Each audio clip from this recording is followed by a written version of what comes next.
हाय बच्चों, आज हम स्टार्ट करते हैं स्टाफिंग। ठीक है, it is a function of management staffing.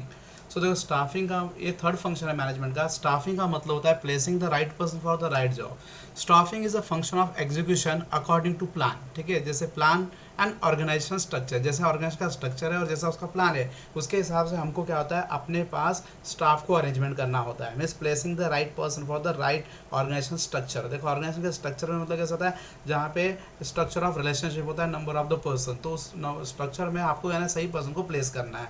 So it is a process, ये एक प्रोसेस है for attracting, it is a process for attracting, recruiting, selecting, placing and appraising, remunerating, developing and the retaining the best workforce. देखो क्या बोला है, it is a process of attracting. हम क्या कर रहे हैं, उसको जॉब के लिए अपॉइंट बुला रहे हैं, अट्रैक्ट कर रहे हैं। ठीक है, उसके बाद रिक्रूटिंग, उसके बाद उनको क्या करना, न्यू पर्सन को जॉब के लिए अपॉइंट करना, उसका बाद सिलेक्शन करना उनका।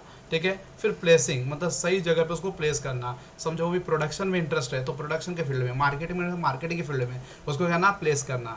देन अप्राइजिंग, अप्राइजिंग मतलब टाइम टू टाइम उसके परफॉर्मेंस को चेक करके उसका रिपोर्ट बनाना, उसको बोलते हैं अप्राइजिंग। ठीक है, रेमुनरेटिंग, रेमुनरेट मतलब होता है paying the salary, wages, incentive on time. उसके बाद developing and retaining the best workforce, और वर्कफोर्स को डेवलप करना, उनको नॉलेज, स्किल, ट्रेनिंग के थ्रू, और उनको रिटेन करना। मोर इंपॉर्टेंटली जो वर्कफोर्स है उसको रिटेन करना। रिटेन मतलब जॉब में लॉन्ग टर्म पीरियड के लिए बिजनेस में मेंटेन करना। Overall growth of success of every venture means not business is based on the appropriateness of the staffing function. देखो, कोई भी बिजनेस का जो सक्सेस और ग्रोथ है ना, वो डिपेंड करता है अप्रोप्रिएट मतलब सही, मतलब प्रॉपर, हाँ, स्टाफिंग फंक्शन पे डिपेंड होता है। ठीक है, जो स्टाफिंग के फंक्शन जो हमने बताया, रिक्रूटमेंट, ठीक है, देन प्लेसमेंट, ट्रेनिंग, वो सब सही होगा, उसके ऊपर क्या होगा, आपका बिजनेस का ग्रोथ डिपेंड होगा। It is a very challenging for organisation to focus on the best utilisation of work force. ठीक है, अभी देखो क्या होता है, ऑर्गेनाइजेशन में बहुत ही चैलेंज होता है, चैलेंज मतलब बहुत डिफिकल्ट होता है। हाँ, क्या, to focus on the best utilise work force by utilising their, by using their talent, skill, retaining them and arranging training development programme. ये उसके लिए बहुत ही चैलेंजिंग काम है, टास्क बहुत ही चैलेंजिंग टास्क है। उसके टैलेंट के हिसाब से उसको रिक्रूटमेंट करना, स्किल के हिसाब से उसको रिटेन करना, लंबे समय तक ऑर्गेनाइजेशन में मेंटेन करना। ठीक है, उनकी ट्रेनिंग और development programme, it is not a simple task. तो इसके लिए जो मैनेजर है ना, उसे भी बहुत ही स्किलफुल पर्सन होना पड़ता है। The function emphasise given importance managing the human and not a material और फाइनेंशियल रिसोर्सेज। क्योंकि देखो, हम यहाँ पे ह्यूमन को मैनेज कर रहे हैं, हम मटेरियल और फाइनेंस को नहीं, पैसे को मैनेज नहीं कर रहे, मटेरियल को मैनेज कर रहे हैं। ह्यूमन रिसोर्स मतलब वो पर्सन जो एक्टिव है उसको मैनेज करना है। So it's a very difficult, उनके खुद के इमोशंस होते हैं, वो सब चीज़ के साथ डील करना होता है। So it's a very difficult functions. The need of the staffing arise since the initial period of organise. जैसे इनिशियल मतलब बिगिनिंग, जैसे हम बिजनेस स्टार्ट करते हैं उस टाइम पे आपको स्टाफिंग की जरूरत पड़ती है।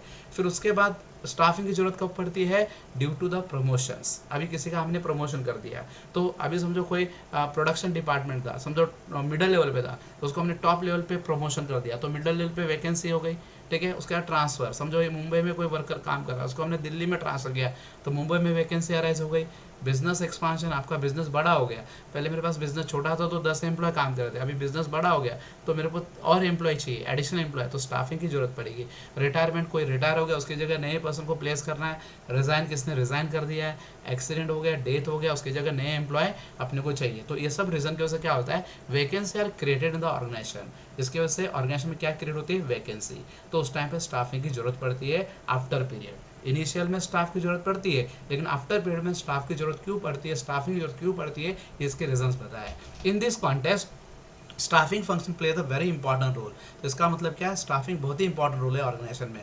Right person at the right job with the right pay is a basic principle of staffing. देखो, स्टाफिंग का बहुत इंपॉर्टेंट प्रिंसिपल है, right person for the right job, मतलब सही व्यक्ति को सही जॉब पे प्लेस करना है। ठीक है, और साथ में राइट पे मतलब सही सैलरी, वेजेस, इंसेंटिव भी होना चाहिए। ठीक है, तो ये मीनिंग था स्टाफिंग का। अब हम पढ़ेंगे डेफिनेशन। डेफिनेशन सबसे पहला डेफिनेशन थियो हेमन ने स्टाफिंग के बारे में क्या बताया। देखो, द स्टाफिंग, देखो this Theo Haimann, the staffing is a function patterning, pattern मतलब रिलेटिंग टू द रिक्रूटमेंट मतलब न्यू पर्सन को जॉब के लिए अप्रोच करना, अट्रैक्ट करना, अपने तरफ जॉब के लिए बुलाना। देन सिलेक्शन, हाँ इंटरव्यू लेके उनको क्या करना, सिलेक्शन करना, सिलेक्शन होने के बाद फिर उसको क्या करते हैं, डेवलपमेंट करते हैं, उसको ट्रेनिंग देते हैं, उनको कंपेंसेशन देते हैं, मतलब salary, wages, incentive of the subordinate manager, this called the staffing. So here we say that staffing is a function of patterning to recruitment, selection, development, training and compensation coming of the salary and wages to the subordinate manager.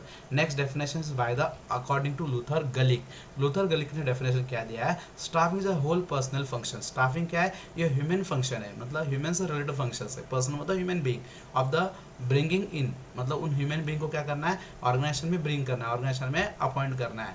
And training, उनको appoint करने के बाद क्या करना है, training देना है the staff, to the staff and maintain the favourable condition of work, और अपने जो वर्क की कंडीशन है उनके फेवर में बनानी है, मतलब right salary, right wages, proper working condition. हाँ वो क्या होता है, means good working condition for the employ according Luther Gulick. Next जो definition it is by the S Benjamin. Benjamin ने क्या कहना है, the process of involving the identifying. तो स्टाफिंग क्या एक प्रोसेस है जिसमें क्या कहते हैं, हम आइडेंटिफाई करते हैं, असेसिंग करते हैं, प्लेसिंग करते हैं, evaluation and directing the individual at a work. देखो आइडेंटिफाई, देखो यहाँ पे ग्रुप ऑफ पर्सन, उसमें से मैंने क्या किया, एक सिंगल पर्सन को मैंने क्या किया, सेलेक्ट मतलब आइडेंटिफाई किया, is the best employ for me, मेरी जरूरत मैंने उसको आइडेंटिफाई की. उसके बाद एसेसिंग, फिर उसको आइडेंटिफाई करने में एसेस करूँगा, जितने लोगों मैंने आइडेंटिफाई किया उनको मैं क्या करूँगा, टास्क दूंगा, टास्क के हिसाब से उनको एक्सेस करूँगा, who is a right, who is a wrong. उसके बाद प्लेसिंग, फिर उसको उसके कैपेसिटी के साथ, स्किल के हिसाब से मैं क्या करूँगा, उसको प्लेस करूँगा सही जगह पे. देखो ये जो क्यूब दिख रहा है बराबर ना, ये जो क्यूब दिख रहा है बराबर, मैं यहाँ क्यूब में क्या कर रहा हूँ, उसको प्लेस कर रहा हूँ. ठीक है, यहाँ पे सर्कल है, यहाँ पे ट्रायंगल है, वहाँ पे मैं क्या करूँगा, उसको प्लेस नहीं कर रहा हूँ, मतलब right people for right job, placing.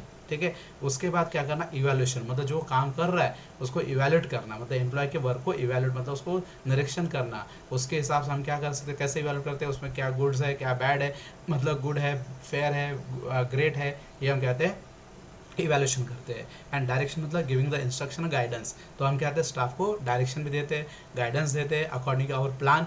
This is called the staffing according to Benjamin. Next है importance of planning, importance of staffing. तो स्टाफिंग का पहला इंपॉर्टेंस इफेक्टिव मैनेजर फंक्शन. सभी मैनेजर फंक्शन में, मैनेजर के बहुत सारे फंक्शन है मैनेजमेंट के, प्लानिंग, ऑर्गेनाइजिंग, डायरेक्टिंग, कोऑर्डिनेटिंग, ये सब बहुत सारे function. There are the means many function. Post graph, Luther ने पोस्ट ग्राफ दिया था उसको बराबर कि नहीं, तो उसमें सबसे मेन जो फंक्शन है दैट इज द स्टाफिंग. ठीक है, स्टाफिंग बहुत ही इफेक्टिव फंक्शन है क्योंकि ये सारे फंक्शन को वर्क करने के लिए मैन की जरूरत पड़ेगी, और मैन पावर एक्टिव फैक्टर्स है, तो सभी फैक्टर तभी काम कर पाएंगे जब मैन वर्क करेगा. तो स्टाफिंग बहुत इंपॉर्टेंट है. Staffing is a key effective performance of other function of management such as planning, organising, directing and controlling.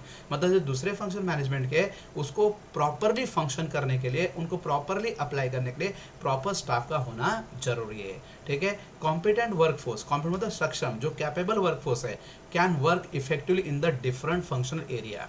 ठीक है, अगर आपके पास कॉम्पिटेंट मतलब सक्षम वर्कफोर्स है, स्किल और नॉलेजेबल वर्कफोर्स है, तो क्या करेंगे, डिफरेंट जो फंक्शनल एरिया में वहाँ पे इफेक्टिवली वर्क करेंगे. Like the production, sales, finance, ये अलग एरिया है कि नहीं, प्रोडक्शन के फील्ड में है, सेल्स, ये अलग अलग फील्ड में वर्क करने के लोग चाहिए. तो स्टाफिंग सही होगी तो यहाँ पे प्रॉपरली वर्क हो पाएगा.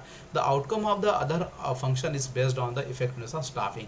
मतलब स्टाफिंग कितना इफेक्टिव है, जितना स्टाफिंग इफेक्टिव है उतने क्या होंगे, अदर फंक्शन भी क्या होंगे, इफेक्टिव होंगे, उतने फंक्शन का मिस रिजल्ट आएगा. ठीक है, आउटकम मतलब प्रॉपर रिजल्ट. नेक्स्ट है second point, lead to the effective utilisation of human resources.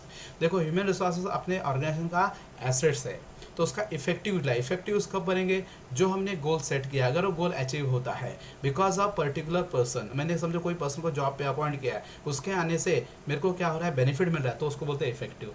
अगर उसके आने से मेरे को पहले से भी ज़्यादा लॉस हो रहा है तो उसको इफेक्टिव नहीं बोलते. So staffing function lead to the effective utilisation of human resources. ठीक है, अगर आपके पास क्या है, सही स्टाफिंग मतलब proper recruitment, proper training. Staffing का मतलब क्या है, वही placing the right person right job. अगर राइट पर्सन को राइट जॉब पे आपने प्लेस किया है तो क्या हो जाएगा, ह्यूमन रिसोर्स का प्रॉपर यूटिलाइजेशन होगा. That's a workforce. Proper care is taken at every stage such as a recruit. जब भी आप क्या करते हो, स्टाफिंग के जितने भी प्रोसेस करते हो, जैसे recruitment, selection, placement, remuneration, training, development etcetera, ये सारे फंक्शन स्टाफिंग के ही फंक्शन है। तो ये जब फंक्शन आप करते हो सो you should B have the proper care on it, सही केयर होनी चाहिए, तभी जाके इफेक्टिव यूज होगा। Excessive burden of work is avoided. अभी समझो कोई स्टाफ को हमने अपॉइंट किया, उसके ऊपर एक्सेसिव बर्डन लगेंगे तो वो काम प्रॉपरली परफॉर्म नहीं कर पाएगा। एक्सेसिव बर्डन, ज़्यादा बोझ नहीं डालना चाहिए। Optimal human resources result the improvement in the performance and progress of organisation. अगर आपने जो भी ह्यूमन रिसोर्स उसका ऑप्टिमम यूटिलाइजेशन किया, minimum human resources maximum utilisation, this also optimal without any wastage, तो क्या हो जाएगा, ऑर्गेनाइजेशन का परफॉर्मेंस में क्या होगा, इंप्रूवमेंट होगा और प्रोग्रेस होगा। ठीक है, उसके बाद थर्ड फंक्शन है बिल्ड द कॉर्डियल रिलेशन। देखो स्टाफिंग करने से, प्रॉपर ट्रेनिंग देने से, proper organising training recruitment, compensation देने से क्या होता है, जो ऑर्गेनाइजेशन में जो काम करने वाले जो लोग हैं, मतलब अलग अलग लेवल, अलग अलग डिपार्टमेंट के जो लोग हैं जो मिल के काम करते हैं, उनके बीच में क्या होता है, प्रॉपर रिलेशन होता है, गुड रिलेशन, कॉर्डियल रिलेशन बनता है। This function helps to the building the healthy relation among the all level of employ in the organisation. ठीक है, अगर सही स्टाफिंग होगी तो हर एक लेवल के एम्प्लॉय जो है, top level, middle level, different department, production, marketing, HR, ये सब के कंबाइन एफर्ट से, इनके बीच में सारे के एफर्ट्स को कोऑर्डिनेट करने के बाद ऑर्गेनाइजेशन को सक्सेस मिलता है। तो इनको कोऑर्डिनेट करने के लिए इनके बीच में प्रॉपर रिलेशन होना चाहिए।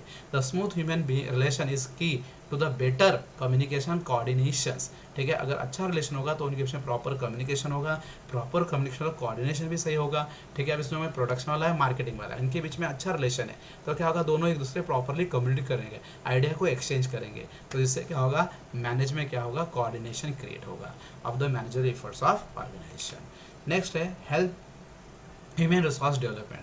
देखो स्टाफिंग करने से ह्यूमन रिसोर्स को डेवलप होता है। अभी समझो कोई पर्सन है, उसको मैंने ट्रेनिंग दी तो उसमें डेवलपमेंट होगा कि नहीं, उसको काम को सीखेगा, उसका नॉलेज बढ़ेगा, स्किल बढ़ेगा, this is human resource development. Skill and the experience employ is the assets of any business. मतलब कोई भी बिजनेस का एसेट्स है स्किल, एक्सपीरियंस, एम्प्लॉय।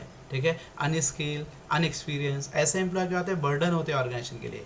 लेकिन जो एम्प्लॉय एक्सपीरियंस है, प्रोडक्टिव है, वो क्या होते हैं, बिजनेस के लिए एसेट्स है। So staffing has to include the organisation structure into employ. तो स्टाफिंग में क्या होता है, जो ऑर्गेनाइजेशन स्ट्रक्चर है उसमें जो अलग अलग स्ट्रक्चर मतलब लेवल है, उसमें क्या होता है, अलग अलग एम्प्लॉय को इंक्लूड करने में हेल्प करता है। It train develop the existing workforce. देखो स्टाफिंग क्या करता है, जो आपके एग्जिस्टिंग वर्कफोर्स है उनको ट्रेनिंग देता है, मतलब जो पुराने एम्प्लॉय है उनको ट्रेनिंग देता है, उनको डेवलप करता है। It also ensure smooth function of all managerial aspect of business. तो इससे क्या होगा, जितने भी मैनेजरियल आस्पेक्ट्स है ऑर्गेनाइजेशन के, उनको स्मूथली फंक्शन करने में हेल्प मिलती है। So that's there is a human resources development. ठीक है, फिफ्थ है help in the effective use of technology and other resource. देखो हमारे पास टेक्नोलॉजी, मशीन, न्यू टेक्नोलॉजी, अगर हम प्रॉपर ट्रेनिंग देंगे ना पर्सन को, स्टाफ को, लोगों को, अपने एम्प्लॉय को, तो क्या हो जाएंगे, न्यू टेक्नोलॉजी आएगी तो भी उसका प्रॉपर यूटिलाइजेशन होगा।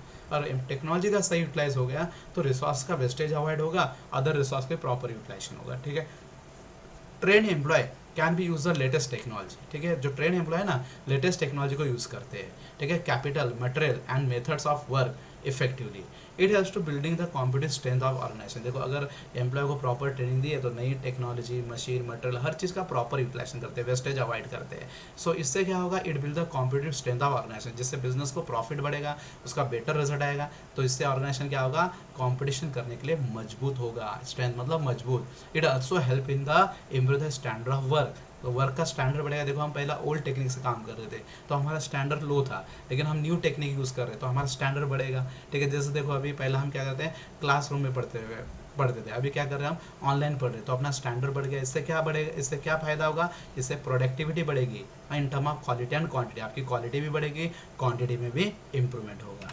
6 पॉइंट है improve the efficiency. Efficiency is a ratio of the return cost. ठीक है, रिटर्न कॉस्ट का जो डिफरेंस है ना, उसको एफिशिएंसी बोलते हैं। Minimum cost, maximum return.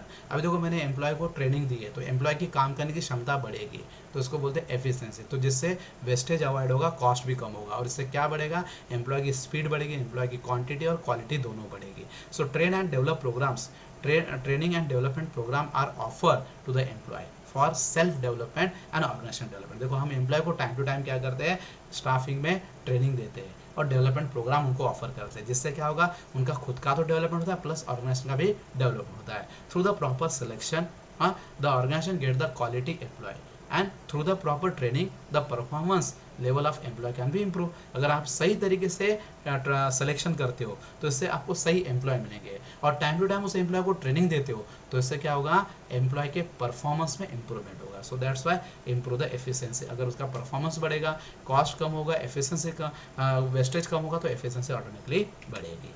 7 है लॉन्ग टर्म इफेक्ट्स। देखो जो स्टाफिंग है ना, ये आपको लॉन्ग टर्म इफेक्ट्स देने वाला है, लंबे समय तक फायदा देगा। आज अपने एम्प्लॉय को ट्रेनिंग दी, उसको प्रॉपर रिक्रूटमेंट किया, उसको प्रॉपरली सिलेक्शन किया, ठीक है, उसको डेवलप किया, तो क्या होगा, वो मुझे लंबे समय तक फायदा देगा। ठीक है, so qualified efficient and skill workforce is always an assets of organisation. ठीक है, पढ़े लिखे जो क्वालिफाइड और एफिशिएंट और स्किल वर्कफोर्स है ना, वो हमारे लिए एसेट्स है, हमारी प्रॉपर्टी है।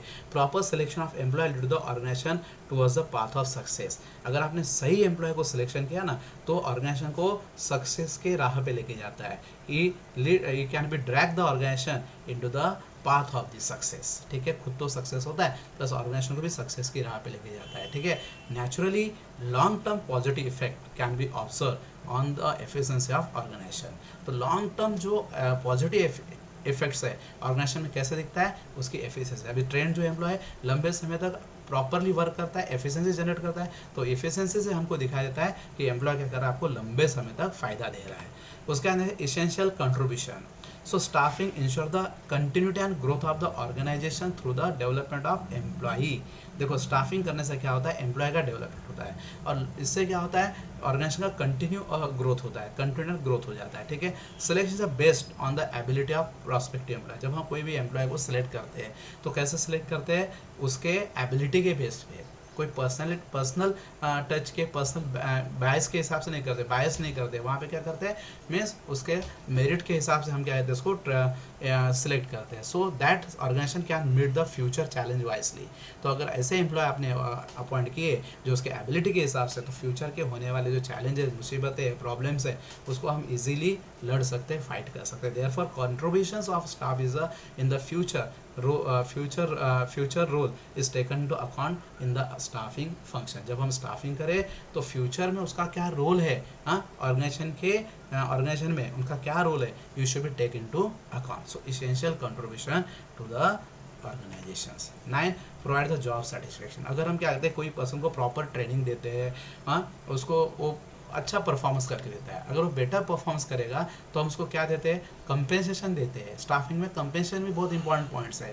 कंपेंसेशन मतलब giving the benefit, incentive, salary. तो वो दो टाइप के होते हैं, फाइनेंशियल, नॉन फाइनेंशियल।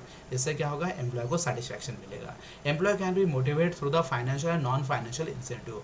एम्प्लॉय को फाइनेंशियल और नॉन फाइनेंशियल दोनों इंसेंटिव देके उसको मोटिवेट करते हैं। ठीक है, adequate remuneration increase the job satisfaction. अब सही रेम्यूनरेशन मिले ना, उसको क्या मिलेगा, जॉब में सेटिस्फैक्शन मिलेगा। And morale of employee get to increase. सही सैलरी और वेजेस मिले, देखो आपको राइट सैलरी, राइट वेजेस, तो आप जॉब से सेटिस्फाई होगा, आप जॉब छोड़ोगे नहीं। ठीक है, और आपको ऑर्गेनाइजेशन के लिए अच्छी फीलिंग्स होगी, मतलब मोरल बढ़ेगा आपका, मतलब गुड थिंकिंग आपकी बढ़ेगी।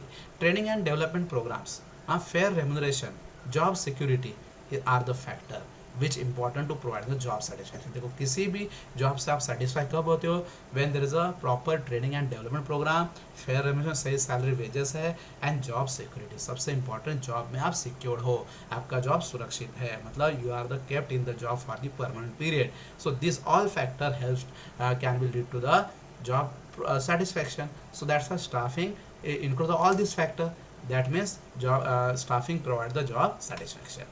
उसका मेंटेन द हार्मनी। देखो स्टाफिंग से क्या होता है, ऑर्गेनाइजेशन में हार्मनी मेंटेन होती है। Harmony means what, smooth relation, harmony. ठीक है, it is in the staffing process individual are recruited. हम क्या आते हैं, कोई भी पर्सन को रिक्रूट करते हैं, सिलेक्ट करते हैं, place as well as their performance. ठीक है, उनको क्या आते हैं, उनको सही जगह पे प्लेस करते हैं, और साथ में साथ उनके परफॉर्मेंस को भी क्या करते हैं, रेगुलरली अप्राइज करते हैं। और उस परफॉर्मेंस को अप्राइज करने का मतलब क्या है, उनके परफॉर्मेंस की रिपोर्ट बनाना, उसके बेस पे क्या करना, and promotion are given on the base of merits. फिर उस जो रिपोर्ट का जो मेरिट्स है, उसका जो मेरिट्स मतलब वो मेरे को क्या फायदा देता है, उसके हिसाब से हम क्या आते हैं, उसको प्रमोशन देते हैं। तो इससे क्या होगा, मीन्स ऑर्गेनाइजेशन में कोई डिस्क्रिशन नहीं होगा। समझो दो एम्प्लॉय है, मैंने क्या किया, उसको वो मेरे पर्सनल बायस से मैंने क्या किया, मेरा उसका पर्सनल अच्छा रिलेशन है, तो मैंने उसको प्रमोशन दे दिया, तो दूसरे एम्प्लॉय के बीच में क्या होगा, फिर डिस्प्यूट क्रिएट होगा। तो ऐसा नहीं होता है, वो बेस्ट परफॉर्म करेगा तो हम क्या करेंगे, उसको मीन्स प्रमोशन देंगे। For this criteria is made and duly communicated to concern employee. देखो हम क्या करते हैं, जब भी कोई भी पर्सन को प्रमोशन देते हैं तो उसके हम क्राइटेरिया डिसाइड करते हैं, प्रमोशन इंसेंटिव हर एक का क्राइटेरिया होता है। क्राइटेरिया मतलब एक लेवल होता है, अगर वो लेवल हम क्लियर करते हैं तो हमको क्या आता है, मीन्स इंसेंटिव, बेनिफिट, प्रमोशन मिलता है। तो ये हम पहले से एम्प्लॉय के साथ कम्युनिकेट करते हैं, so that's why employee do not be confuse and they should be try to be best to achieve that criteria, that level. So it bring the peace and harmony in the organisation. तो इससे क्या होगा, organisation में piece and harmony, मतलब कोई discretion नहीं होगा, आपको पता है what is a need that you promoted, क्या जरूरत है आपके प्रमोशन की। So you should be tackle that, if you not achieve that then you are not liable, you are not eligible for promotions, ठीक है। So that's why there is a harmony, कोई फिर discretion, कोई dispute होने वाला नहीं है। तो बच्चों आज हमने क्या किए, ये जो स्टाफिंग है, स्टाफिंग फंक्शन हमने कंप्लीट किया है। Thank you.